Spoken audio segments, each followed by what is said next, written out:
ரெண்டு வகையான ரெடிமேட் பொரியல் பொடி உங்களுக்கு செஞ்சு காமிச்சிருந்தேங்க. இப்ப நம்ம என்ன செய்ய போறோம்னா இந்த பொடியை வச்சு ரெண்டு வகையான பொரியல் உங்களுக்கு செஞ்சு காமிக்க போறேங்க. வாங்க வீடியோக்குள்ள போகலாம். முதல்ல முளைக்கீரை பொரியல் செஞ்சு காமிக்க போறேங்க. வடக்கல் வச்சுக்கோங்க, கொஞ்சமா எண்ணெய் ஊற்றி விட்டுக்கோங்க. எண்ணெய் காஞ்சிருச்சுங்க. கடுகு கொஞ்சம் சேர்த்துக்கோங்க, சீரகம் கொஞ்சம், வெள்ளை உளுந்தம் பருப்புங்க சேர்த்துட்டு சின்ன வெங்காயம் பூண்டும் பாருங்க கட் பண்ணி வச்சிருக்கேன், அதையும் இதோட சேர்த்துருங்க.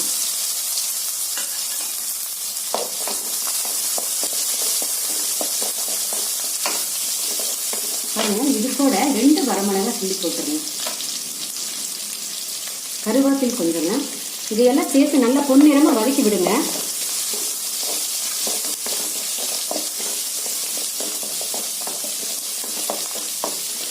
வெங்காயம் பாருங்க நல்லா பொன்னிறம் ஆயிருச்சு. கீரை பாருங்க 2 நாம்பலுங்க. நல்லா இந்த வெங்காயத்தோடையும் இந்த எண்ணெயோடையும் நல்லா பரட்டி விடுங்க.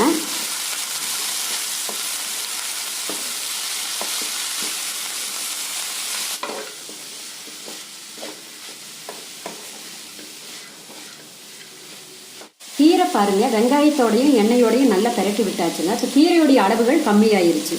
இப்போ என்ன செய்யறோம்னா பாருங்க, இந்த கீரைக்கு தேவையான உப்பு சேர்த்துக்கலாங்க. கீரை செய்யும்போது மட்டும் என்ன பண்றீங்கன்னா உடனே உப்பு போட்டுறாதீங்க. இந்த மாதிரி நல்லா பரட்டி விட்ட பிறகு உப்பு போடுங்க. வெந்த பிறகு பாருங்க கீரையோடைய அளவுகள் கம்மியா இருக்குது இல்லைங்களா, நம்ம முதலே உப்பு போட்டோம்னா உப்பு எச்சு ஆயிருங்க. நல்லா 1 நிமிஷம் இப்படி பரட்டி விடுங்க. கீரை பாருங்க நல்லா வெந்துருச்சுங்க. இப்போ கீரை பொரியல் பொடி பாருங்க 2 நாம்பலுக்கு 2 டீஸ்பூன் போடுறேங்க.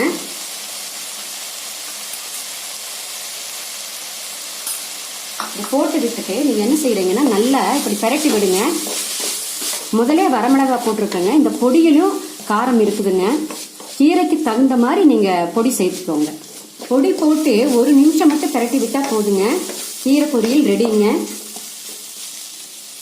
அடுத்தது இந்த பொடியை வச்சு பீன்ஸ் பொரியல் செஞ்சு காமிக்க பாருங்க. ப்ரெஷர் பேன் ஒன்று அடுப்புல வச்சுக்கோங்க. வச்சுட்டு கொஞ்சமா ஆயில் ஊற்றி விட்டுக்கோங்க. எண்ணெய் காஞ்சிருச்சுங்க. கொஞ்சமா கடுகு சேர்த்துக்கோங்க. கடலைப்பருப்பு உளுந்தம்பருப்பு நல்லா இப்படி வதக்கி விடுங்க. ஒரு வரமிளகாய், கருவேப்பிலை, சின்ன வெங்காயம் கொஞ்சம் இதையும் எல்லாம் சேர்த்து நல்லா இந்த எண்ணெயில வதக்கி விடுங்க.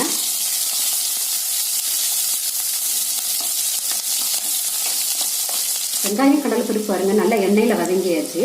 இப்போ நம்ம கட் பண்ணி வச்சுருக்கிற பீன்ஸை சேர்த்துக்கலாங்க. காயுடைய அளவு வந்து 300 கிராமுங்க. பாருங்க, இந்த காய் சேர்த்துட்டு கொஞ்சமா மஞ்சத்தூள் போட்டு விட்டுக்கோங்க. நல்லா இந்த காயை இந்த வெங்காயத்தோட நல்லா பரட்டி விடுங்க. பாருங்க, இந்த மஞ்சத்தூள் சேர்த்து பரட்டின வரை என்ன செய்யறீங்கன்னா இந்த காய்க்கு தேவையான உப்பு சேர்த்துக்கலாங்க. சேர்த்துட்டு ஒரு பரட்டு பரட்டுங்க. ஒரு பரட்டு பரட்டி விட்டுட்டு தண்ணி பாருங்க லேசா தெளிச்சு விடுங்க. போதும், அப்படியே தெளிச்சு விட்டுருங்க. தெளிச்சு விட்டு ப்ரெஷர் பேன் மூடி போட்டு மூடிடுங்க. ப்ரெஷர் பேன் மூடி போட்டு மூடி 1 விசில் மட்டும் விடுங்க. காய் வெந்துருங்க. 1 விசில் வந்துருச்சுங்க. இப்போ ஓபன் பண்ணி பார்க்கலாங்க.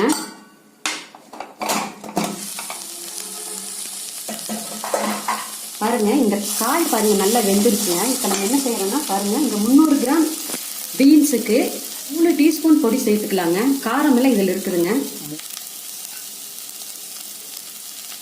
பொடி சேர்த்த பிறகு நல்லா 1 நிமிஷம் பரட்டி விடுங்க. அடுப்பு சிம்மில் வச்சுக்கோங்க.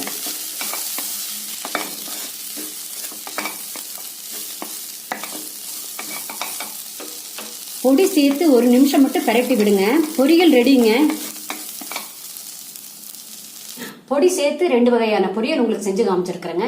இது சுடு சாதம் வச்சு நெய் ஊற்றி சாப்பிட்டு பாருங்க, அதனுடைய டேஸ்டே தனிங்க. வேலைக்கு போறவங்க இந்த மாதிரி மாசத்துக்கு ஒருக்கா பொடி செஞ்சு வச்சுக்கோங்க. இந்த மாதிரி பொடி செஞ்சு பொரியல் செஞ்சு பாருங்க. பார்த்துட்டு மற்றவங்களுக்கு ஷேர் பண்ணுங்க. உங்களுடைய கமெண்ட்ஸ் சொல்லுங்க.